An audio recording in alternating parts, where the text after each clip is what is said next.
Kua whakakorengia hoki ngā kaupapa o te rā o Waitangi ki roto o Manawatū. Nā reira kua whakaaro auaha rātou kia pai tonu ai tā rātou whakamihi i te rā whakahirahira o te motu. Kei te papa i o ea, a Regan Paranihi e tatari mai ana. Regan, hea ngā kōrero kei a koe. Ai, tika rā, kei te kite mai koutou, mūana te marae o hine i tēnei tau nā ngā tāmitanga o te wā. Tōna tikanga ko te whakarite-rite i te ātāmira me ngā toa hoko te mahi o te rānei mo te ahurea nui o Waitangi. Nā te maheoe, nā te māhuritanga o te tae, kua mahuta ke he kaupapa hau, e taia tonu te hapori, te whakanui, te whakahonore anō hoki i te tiriti o Waitangi. He whakaki i ngā tahataha e whā o tēnei whare toi ki ngā paki waitara o te tehi o ngā wā whakahirahira i roto i te hitoria o tēnei motu.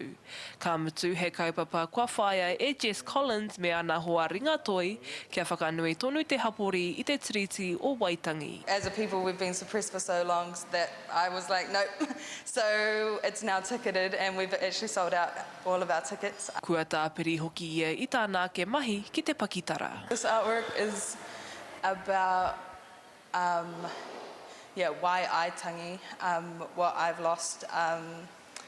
It's about the loss of whakapapa, future and past. E whā te kaunga ringa toi he pānga ki tēnei whakāturanga.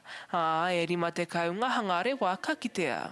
We've got some from as high as Kaitaia and as low as Moiraki. Me te aha ko te wawata nui kia kaua ngā kōrero mō Waitangi e mūra anō. I just hope that we can continue having conversations around Te Tiriti o Waitangi and what that really means to us and the impacts that it's had on our people. Ka puare ngā tatau ki tēnei whakāturanga tairawa ki te maihe.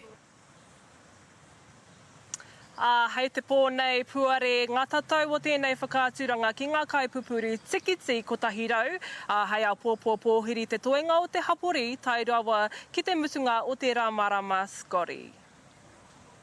Tino pai rawa atu, Regan, e mihi atu ana ki a koe e hoa.